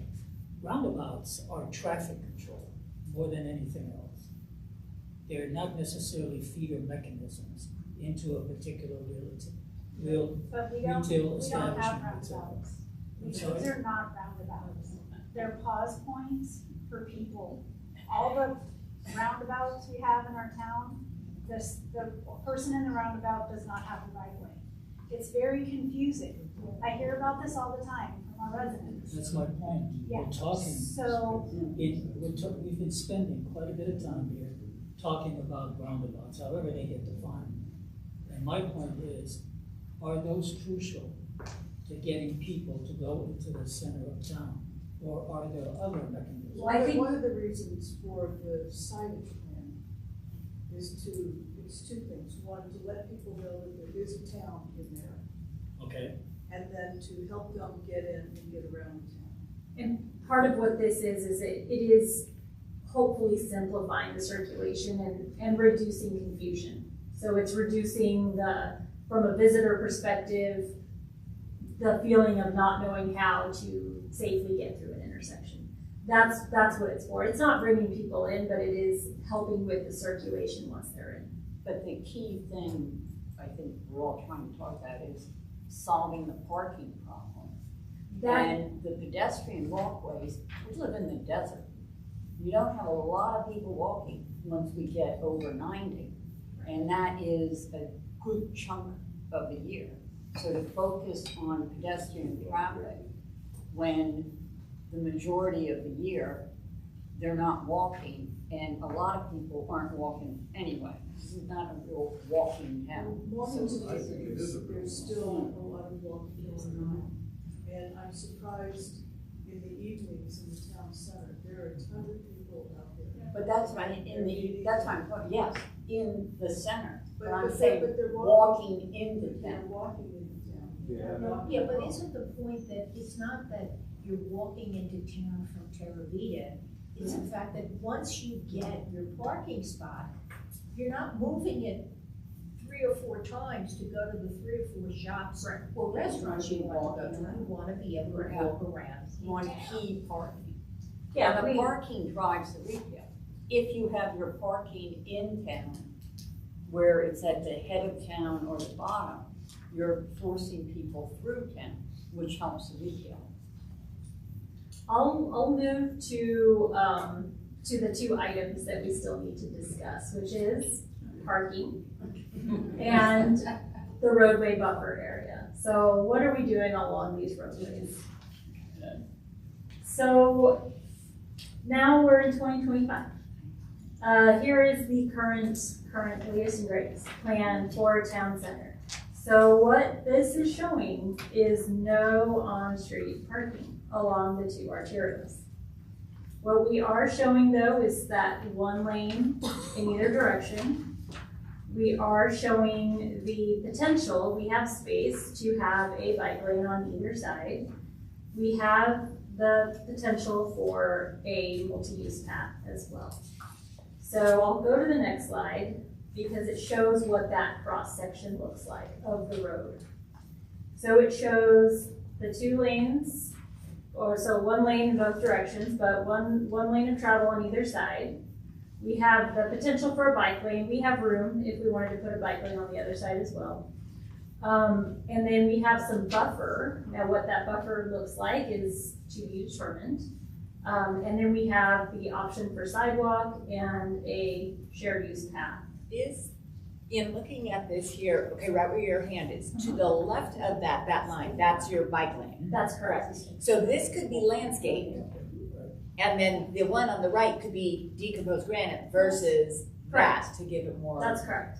So this is just a view in Tucson, as an example. There's a lot of roadways in Tucson that look like this, where it is the roadway, bike lane, buffer, shared use path system, or walkway, or however we want to call it. But this is all exterior. This is correct. So nothing interior. So we're not solving our problem of parking and moving people around the shops. This is moving them around the outside of the shops. Well, there were earlier discussions on parking, like the area behind the gas station and the Sunshine Way. So there is some, it's just, Yeah, but She's gonna get So to what- that. yeah. That's the next. this is Okay. exterior. Yes, so what this is showing is the fact that from the stakeholder discussions, from all of the prior discussions, there was enough concern about parking along the arterials. It had been diminished to the point where, what is the point if we have 10 spaces on the road? Let's look for opportunities inside town center to find those additional 80 to 150 parking spots. How that looks is to be determined because we don't know where those spots could be. There are redevelopment plans, there's options that we could talk about. There is the area south of the gas station. There have been discussions on this lot here, what could be done. And so the consensus that I have heard and that it seems like we're at is that we need to find parking opportunities within the town and not rely on the arterials to provide that parking deficit. one thing that wasn't brought up yet, but was part of the discussion is for town hall, if that gets redeveloped, say a restaurant or whatever it is, and you've now closed Sunshine Way, you can push out of it, and it'd be the developer cost versus us, and get that parking that would have maybe been on the street, but it would now be on the inside. And so that did get some more parking there. Yeah, to that point, so one of the reasons why we looked at on-street parking on the major arterials is because we own them right away. So we have 18 feet of shoulder, and we wouldn't have to go through acquisition, do all that other stuff. And so that was the other consideration for the on-street parking component. Now, it may have additional costs for engineering and installation, but that was one of it's a surefire thing. We own the property, we can control our destiny. When we start looking at internal solutions, and this is where we're kind of going, is there's a lot of things we can explore. We can explore shared parking solutions. We can explore acquiring different properties, and maybe there's short-term solutions, like what Phoenix and most communities do. They buy a lot, they park it, and then at some point they redevelop it and they do something else. The other thing we discussed, and nobody was interested in the short term, and even the medium term, was any kind of structured parking. If we were to put a deck out here or to do some kind of structured parking, I would say the majority of people were not in favor of that. So the question becomes, and what we're trying to get down to is, when we start looking at in general what these roadways look like, that's the cross section we're looking at. And so the buffer concept, the picture you see here is just an ugly buffer, but I know Clint, you'd love to see that be landscaped with trees and shade and everything else. And I think others would see, maybe there's some opportunity to do more DG where we could park cars for an event, or we could have overflow parking, and maybe there's a mix in between. But the concept that comes down to, if we remove the parking, this is what this would look like. Doesn't mean though in the future, if you have a buffer that's large enough for on-street parking, that future leaders of this community can make the decision to do so. We're just not quite there yet. And that's the thing about planning, is maybe we leave the door open for the future, but in the meantime, we're going to do what suits us and what we're planning for today. Question, how many spaces do we lose, parking spaces, when we have one of these special events? And we start closing off streets, which we do. When we close the streets off for like Thunderbirds, I think we were down to, we minimized it, I think we're down to like 120. That we lose? That we need? What do you mean? How many do we lose? So if you take the Thunderbirds and let's say everybody leaves for the day, how many parking spaces are not available at that moment? That's about 120 parking spaces. So that means you're what, 250 short for the? It's a problem. Yep. For the event. So in the event parking with your Tucson photograph there, I mean, right now people pull over and park on the shoulder all over the place. Right. Where are they gonna park there? Are they gonna block the parking lane, the bike lane, the dual lane? They're gonna park there. Yeah, they're gonna, Unless you have a sheriff's deputy Correct. patrolling it regularly, they're gonna pull over. Well, if you have landscaping, they're not gonna be able to. Now, there's been conversations But with then other people. you're down 500 spots. Oh, we're really not short all those spots, but there has been conversations on, okay, we have 3 Thunderbird Art Festivals. Do we need 3? No. Right? If we only have 1 a year, okay, so we're gonna go create all this parking for that 1 a year event. I don't know what the revenue is from one of those things. It's about 30 to 35,000 a year between all 3. Between all, that's it? Yes. So 10,000 each one? And what's the offset? Because a lot of businesses close. So what are we losing from our internal businesses? Just giving it. So, no, but I'm That's a saying- different conversation, and we're gonna have it this year. But we need to look at that, because what if we're losing 120 parking spots and people can't shop or dine? So what are we losing? I mean, I know Benny was complaining about what they lose off of I that. mean, I asked the question. Look at the numbers. I asked the question for a specific reason, which is, where do those people park in that eventuality? And it doesn't make sense to create one problem by solving another, which is what you're talking about, in terms of eliminating 1, 2, or all of these special events. And there's more than 3, because you've got, the other day there was a farmer's market, and part of it was tied up, etc. So, I mean, to Peter's point, where are these people going to park? Well, And you had a comment, sorry, Can he I has say a something comment. about that? There've been a number of car shows at Skyline. I was involved in several, there've been some recently, and they close off 1 lane each way, and the people who put it on have shuttle buses and it works fine, and it's not a problem. Yeah. So I don't think we need to do anything at all about that sort of excess problem for events, because we've been able to solve it. But I want to mention. Just to finish up, your example is not the same as the Arts and Wine Festival. That's not nearly. Because it's closer in, because you Well, can, it gives more. you can decide, you can do this. Anyway, Rebecca, can you go to your slide number 24, please? I just want to point something out. Okay, there are 3 possible maybe available parking areas right now. On the east side along Cave Creek Road at the top, there's number 8. If that's a vacant lot, if that was a parking spot, people would come out of that and would be immediately in Spanishville. Perfect place for a parking lot. Come down, there's another, I think, number 8. It's right behind Athens.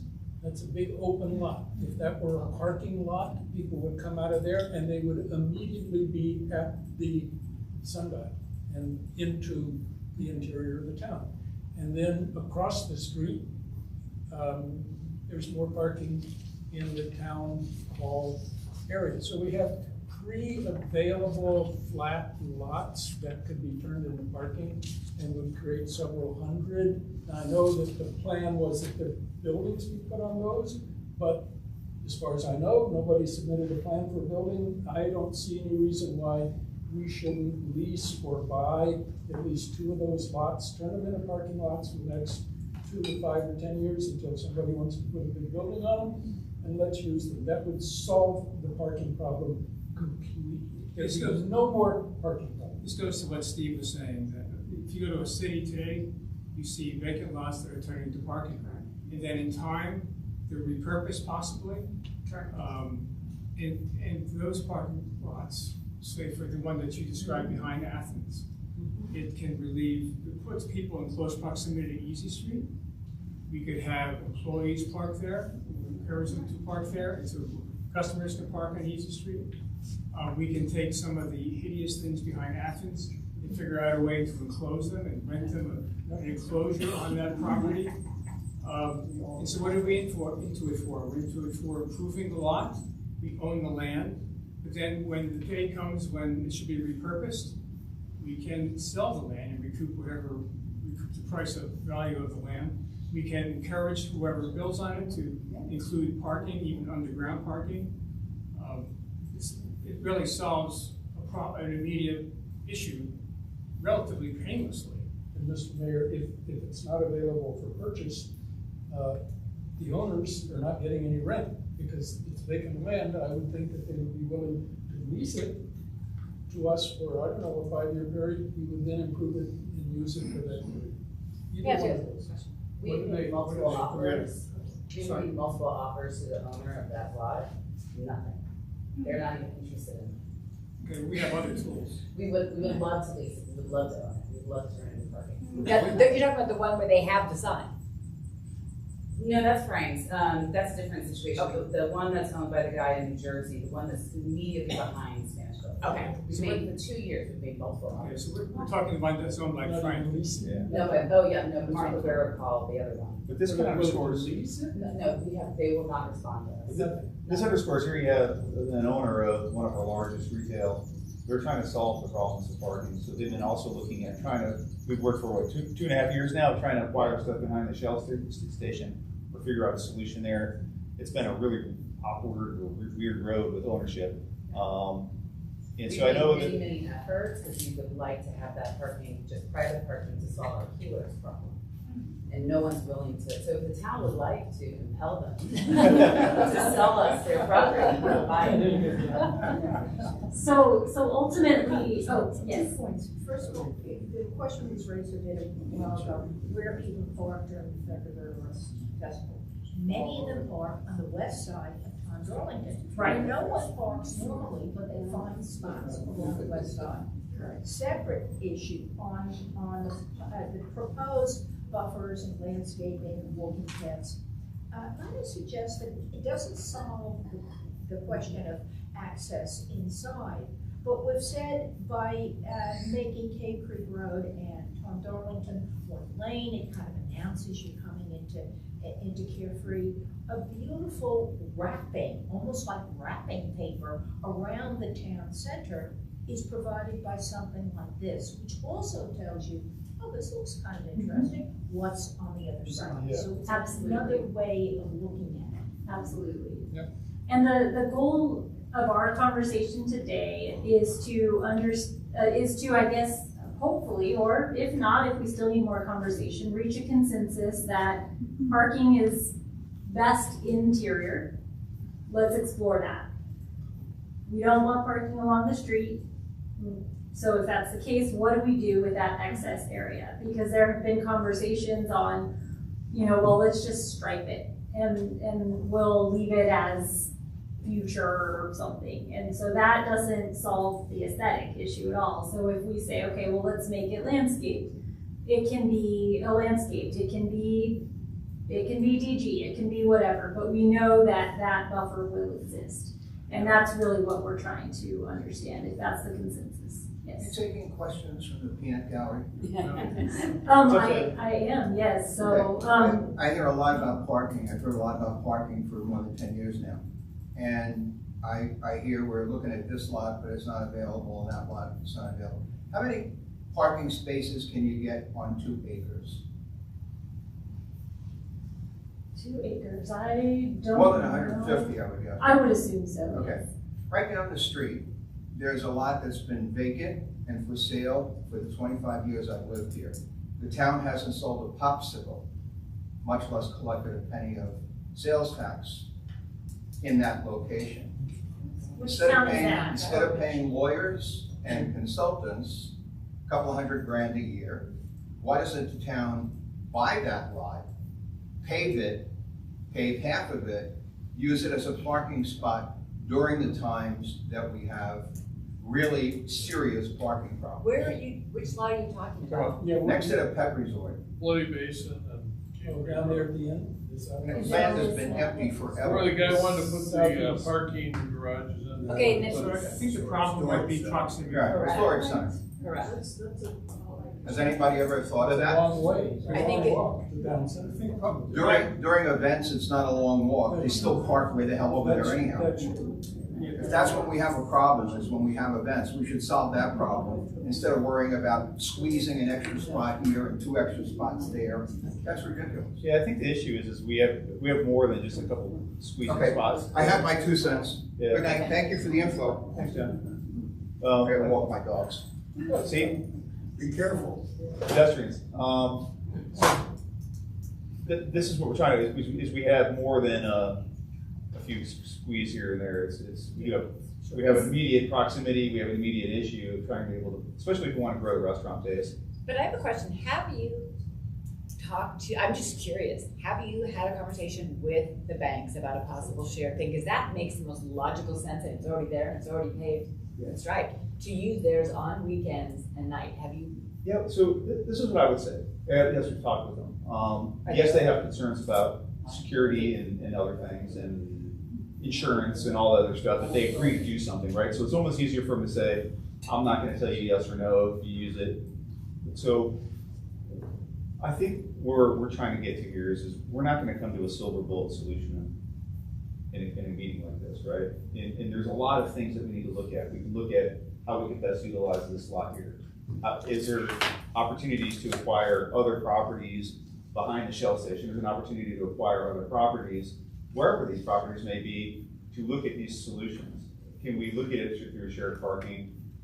Those are the things, and we put all that onto the table. And so my hope is that when we get done, when we get through this planning process, we may not find the absolute solution, but we've said, hey, we know that we're going on an internal, we need to look internally. So look at all of these various different things, and let's come back together again on a periodic basis. And yeah, I can't guarantee to you which one is going to work or not, but at least at a periodic basis, we can come back and have this conversation and say, hey, by the way, here's the conversations going with these property owners.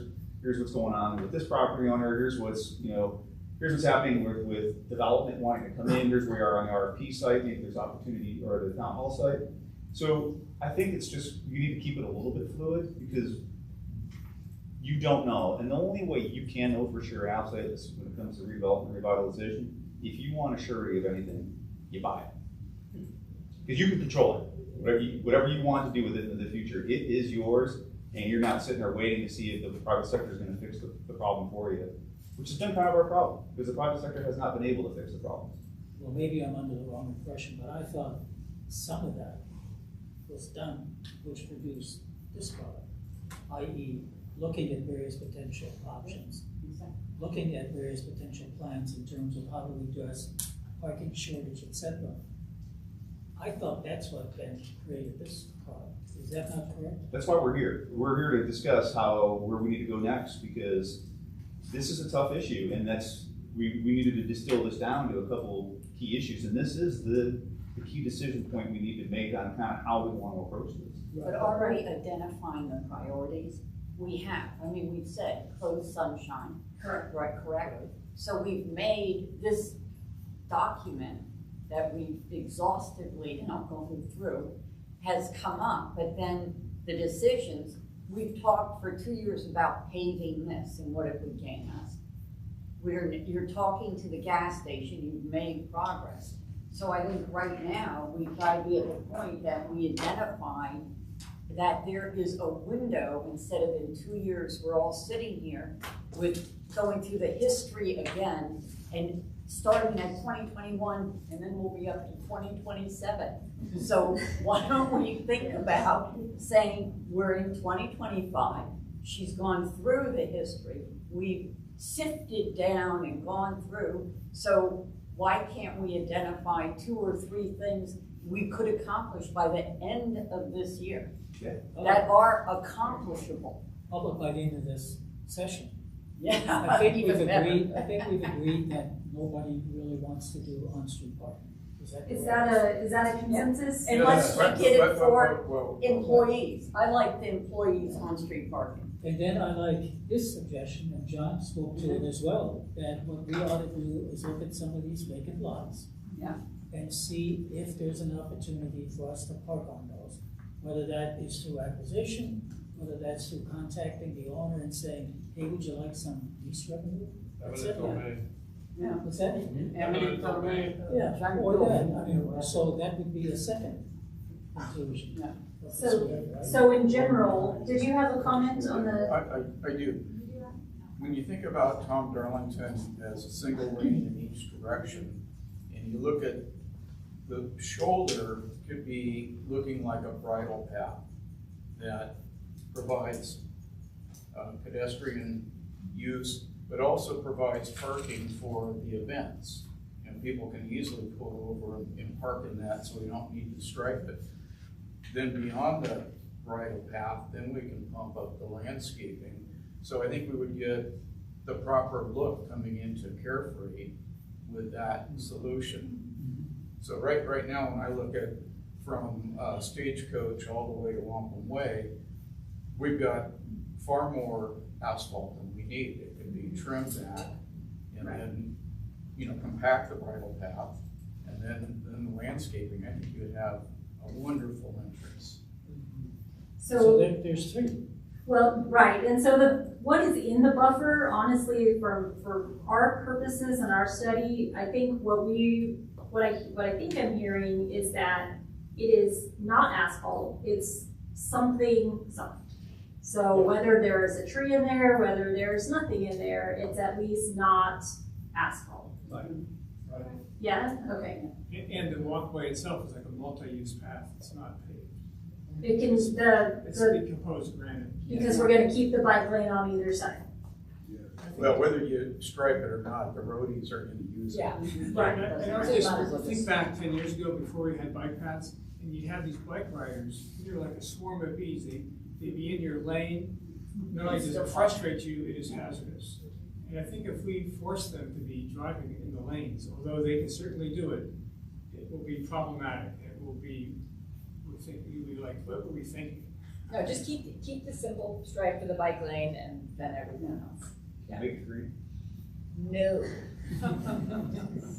Because on the weekends, if you go down Pima, if you head south on Pima, Oh, yeah. you've got huge clusters, and they are clusters of properties. They don't get As opposed to So single. Clint, back to what you were saying, so coming, from Cave Creek Road down Tom Darlington, we just leave that the way it is. Wait a minute, I don't reach it, but So if you're on Cave Creek Road, you're passing Cave Creek Road and coming down Tom Darlington. Making your right turn oh, going south, okay. going south. Yeah, so you're saying we would leave that the way it is. Well, I don't know enough about Cave Creek Road, but Well, no, I'm just saying is that when you're coming from yeah, Sundance I'm thinking crossing. Tom Darlington. So, Yeah, on Tom so Darlington. when I drive into town, we're pinched at Stagecoach for a Yeah, good reason. There's a traffic problem Yeah. with people pulling out.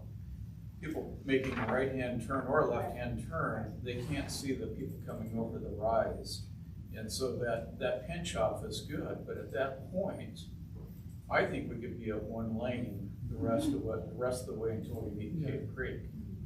So, Okay, but the way you were talking from a design perspective with the landscape buffer and then the decomposed granite well, trail. I don't see a median between a pedestrian path and the street. I see one lane going north, and then its shoulder is wide enough to be a bridle path and a park.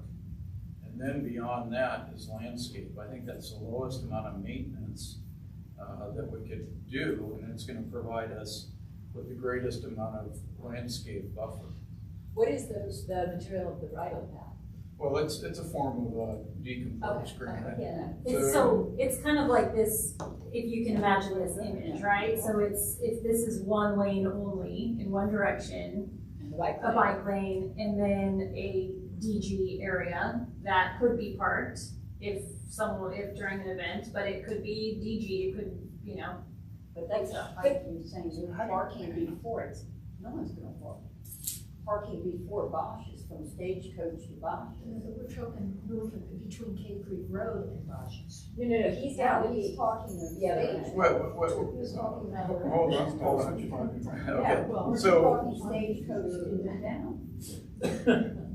well, from Stagecoach Right. into town. Right. Hold on, let me explain. Yeah. Single lane, Right. we need a shoulder for people to be pulled over by the law enforcement or to park or whatever. It's not really intended to be heavy to park, but you still need a shoulder. Right. Okay, so as you get closer into town by the Bashas Center, then we would have, employee parking along the street. I think it should be parallel because I want to keep it as tight as it can be. Yeah, but you already have that, once you get into Bashas', you've got the turn in for the post office, then you've got the fire department, and then that's all broken up. Then you're not gonna get the parking because That's what I'm we're- saying, yeah. because it's too broken up. Yeah.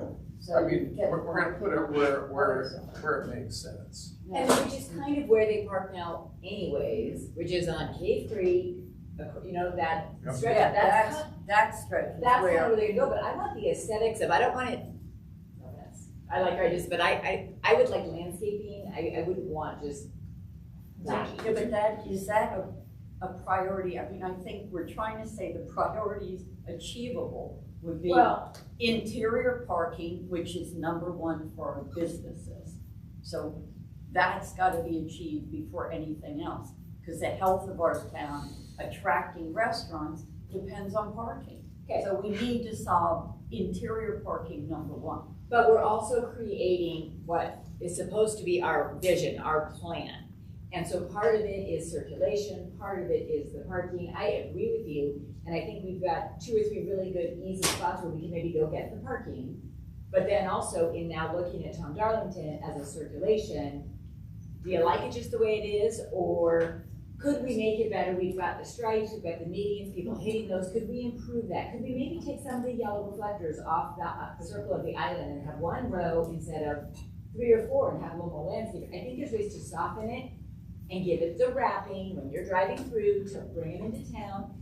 And then, with some more parking on Sunshine, talk to the banks. I mean, you have to do the low hanging fruit, right? I do agree. It's like, here we've got 5 things. Okay, let's just go down the list. 1, oh, worked. Great, awesome. 2, okay, they're not gonna do it. It's never gonna happen. Cross it off. Let's go to 3. And just go through these. But with the banks, you're gonna have to solve the liability problem. So, That's what they're it's worried just about. money, an agreement, it's Yeah. reasonable. We haven't even, my thinking is, we haven't even broached that seriously. Not seriously. So the issues here, and so to both your points, we're looking at a broad vision of, right, of how we want to solve this, or what we want this to be. Knowing what we know today, and I'm gonna tell you right now, this is gonna be $11 million if we did everything, and we're not gonna do it all at once. You just can't. This is a way for us to put the picture on the puzzle box, because we know that that's what we want to look at. So when something happens, a property develops, we can tell a developer, or this is what we want. Some of it we can go get grants for. At the other side of it, we're gonna need, inside this planning process, or continue the planning process, through the Economic Development Advisory Board or Planning and Zoning Council, the short-term strategic goals, to your point, Diane, of I want you staff to go out and do X, Y, Z, PDQ to get us moving forward in the immediate future for us, so we can solve these parking problems for our retailers, and then we can start working on better retail development because we can tell them we've got the parking situation under control. So why don't we then identify 1, 2, or 3 things that we're gonna do over the next, pick a time frame, 12 months, 18 months, etc. We know what the universe is, to your point. Right. All these things that could potentially be done. But at some point, we gotta start somewhere. Yep. So we can identify. We know that one of the things we can do that doesn't require consent from other people is that we can take care of the striping, right? On Arlington and Cape Creek, the striping, so narrowing the road down to 1 lane each way. That doesn't require consent from other landowners. The town can do that now. It is, but that's like a bigger kind of project. I think you're trying to look at just narrowing. Well, no, because we want to make it prettier, so we don't want to just be painting away. But I think that the parking, let's look at that. Closing Sunshine Way, how many do we get? Yes. Talk to the banks. Yeah. It may be that between the banks and Sunshine, that takes care of it. Number 3, let's look at the lot that is for sale versus the lot that they don't want to sell and see if there's something there and it makes sense. I would say start with those 3. Yeah, I agree with Colleen. And if we know roughly that every time an event closes 100, we lose 150 or so spots. It's crazy. Then let's figure out how do we get those 150 spots back. And if that, But you as she get said, them. But you get them, they park on the side of the road. No, but they displace parking during Displace all the people that wanna come to. Yeah, they displace all the How many of us parking. come to town during those events? We don't. And the thing is, we may do less of the Thunderbird ones, but I will say, and I came here all 3 days at the Bourbon Festival, which was very successful. It was more successful than I thought it was gonna be, but it was very busy. And all 3 times, there were a few cars that did park across the street because they just wanted to walk in. It was very busy over in that section. But as soon as you go, again, the proximity thing, and you come back here, all 3 days, there was parking. You're just walking a little bit further. So I think that it is the proximity, but I do think if we could make some of these other things happen, I think it would be more ideal, because then maybe you do push your employees out a little bit further and that kind of thing, and it just takes care of it. So can I just talk about the process real quick? And this is kind of the way I see it based on this conversation happening. Kimley Horn's goal is to give us the visionary circulation plans with a little bit of depth of kind of what we want to see. The details of all of these things, we're going to have further conversation. And I see this rolling into the redevelopment plan itself. In the redevelopment plan, we have implementation matrix. So they're going to drop this off this plan. I see it rolling into the redevelopment plan as being the circulation parking plan for the redevelopment plan itself. And then within that guideline, we can still walk through all the specific steps that we want to take to solve the short-term and mid-term goals that you guys are addressing right now, where we can talk about the materials, the landscaping, all the things, what we want to see in the buffer. They're going to tell us the buffer is going to be there. We're going to come up with nobody's going to do it tomorrow, right? So we still have time to be able to make these decisions and add texture to all of these things. At the same time, you direct myself to go start talking with all these property owners, like serious about getting this parking done. And then I can bring all that information back to you, and you guys can make decisions. That's how I see it happening. Yeah. I would like to point out, Colleen, is that talking about leasing and buying properties involves other people. There are things that the town can do right now without talking to anybody, and that is we can take care of this lane, narrowing down to 1 lane on both sides. Isn't that right? Yeah. We can do that now. You can tell our new engineer, start that process. I hate to tell you, but that just makes it look ugly. I know. It just makes it look ugly, and the other part of it is. No, that's not true, because It we're gonna have is. signage, we're gonna have signage that we now already contracted for. You got people so confused now on those two streets, they don't know what the hell they're doing. I'll just You interject. got the most confusing I'll just lane interject closures out from, there forever. from a process standpoint, and I know we're running out of time as far as today. So I want to refocus on where we come in as far as what our next step is. And so what we are scoped to do for the town is to provide a project assessment, which is a document that is used to acquire funding and kick off the next phases of development for Tom Darlington and Cave Creek. So if we are in agreement that we're going one lane in each direction, some kind of buffer, we don't even need to say what that buffer is. And then the path, we don't need to say what the path is made out of, but we know there's a path. So the cross section that I showed, if we're all in agreement with that, then we can move that whole document forward so that you now have something to start from a planning perspective. And if it leads to simply paving, if it leads to DG, if it leads to full landscaping, whatever, that's to be determined by you all. But from our perspective, that is what we're trying to get to a decision on. If we are all in agreement on no parking along the street as part of this plan, look in the interior for parking, and we want a buffer. And so that, and I would say we have to pursue at least, there's three things that came up for interior parking that we can move on today. Yep. Private and public partnerships for Right. leasing parking, coming up with a solution. Sundance, whatever happened. Sunshine. Yep, sunshine, yes. Taking that away, and an acquisition of property that can be turned into parking. Correct. There's things that we should aggressively pursue. Yes. And I think we all have a consensus on those three things plus what you said. Perfect. And then the thing, I think that would be helpful for all of us sitting around here, is based on that, there's some kind of a memorandum of understanding, you call it what you will, that lays out the things we just talked about that we all agree on. Yes, Because those absolutely. become the next steps for the next marching orders. Absolutely. And I have a question, so, did you bid this?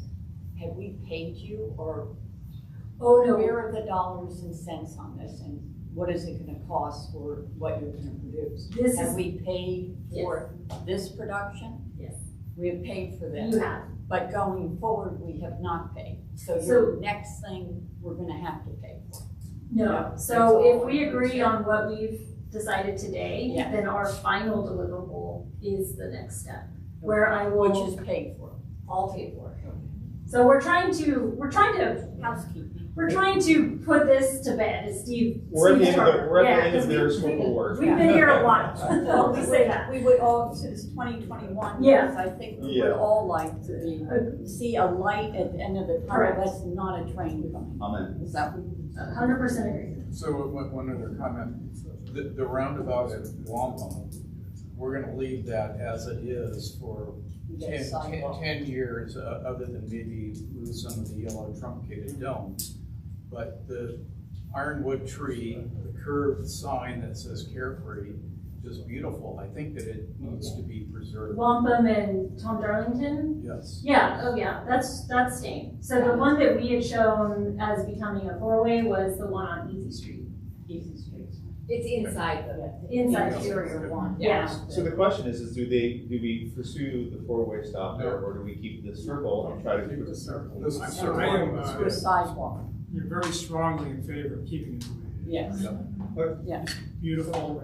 Yeah, again, I think the deliverables, which is their next problem, Yeah. last problem, identifies the things we do to them. Yeah. Lays out the next steps, they're done, we can get them back together, talk about what those next steps are. And I'm gonna have a side conversation at an economic development advisory board meeting coming up, and then we can talk about these parking solutions, we can add that to an agenda, and then we can have a more in-depth conversation on that, so.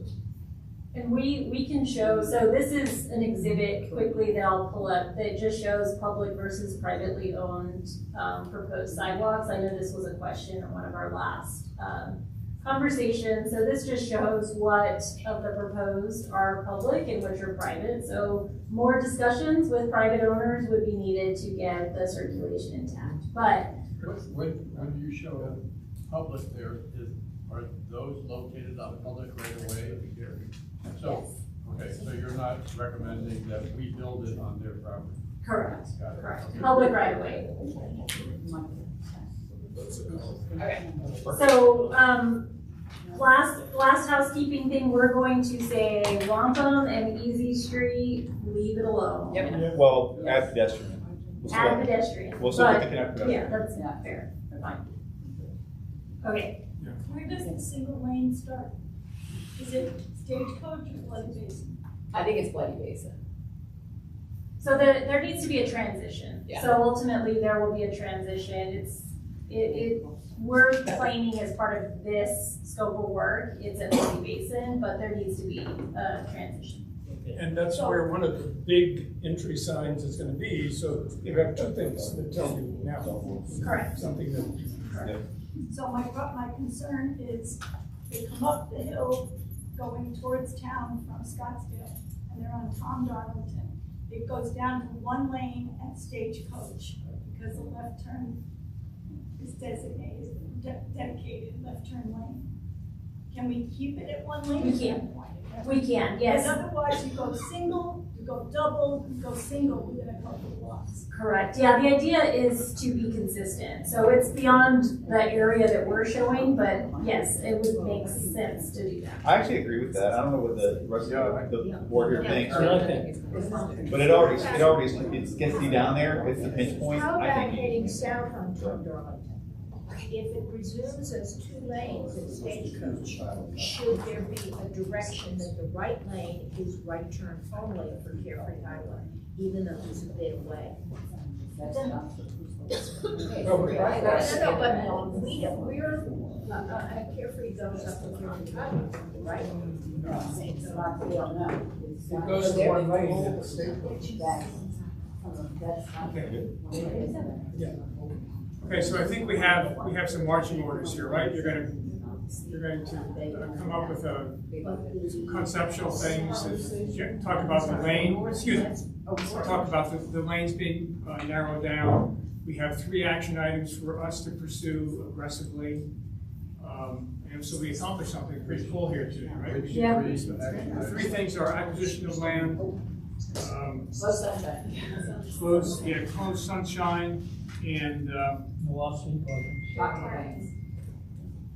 and working with private parking lots to gain access. Correct. So And there's then- 3 things. Okay, can you add, I don't know if it's covered, can you add this lot to that? Yes. Yes, please. Should. Yes, add this lot, let's move this discussion forward. Yeah. Add this lot to it. By, in 2 years, this ought to be in our rearview mirror. Yeah, let's do it. I agree, so that should be the I 4th mean, thing. a year would be nice, but 2 years more realistic. we can put that in. I agree wholeheartedly. could I add one more thing, and maybe we discussed it, but I think the exit, the Chase Bank exit directly onto Tom Darlington, right next to Wampum, is dangerous and other things. Well, I think we can talk them out of that driveway entrance on Easy Street, Wampum Way. You're not gonna. Oh, sorry, Tom Darlington will be next to impossible. I was already told that they're not closing it, nobody's closing anything at Tom Darlington. Not one for the driveway. They're gonna keep that open no matter what? Yeah, they want so there was a recommendation early on through the redevelopment process, or the master plan process. Yes. And they discussed these things with these property owners, trying to shore up the total number of driveways that are on Tom Darlington. And that was like a big no-fly, no-go with those property owners. They were really vehemently against any access changes on Tom Darlington. So the next steps are, is I think we have P and Z, we're gonna do we'll get the draft done we'll direct Kelly Moore to get the draft done of the PA, take that to the Planning and Zoning Commission, let the Planning and Zoning Commission kind of make some last thought changes, recommendations to council, and then we'll take that to council for approval. So the next Okay. Yeah. I think we have a plan. We do. So it's great. So thank you everyone for coming out today. It was a very good discussion. Yeah, thank you, thank you. And we'll adjourn the meeting.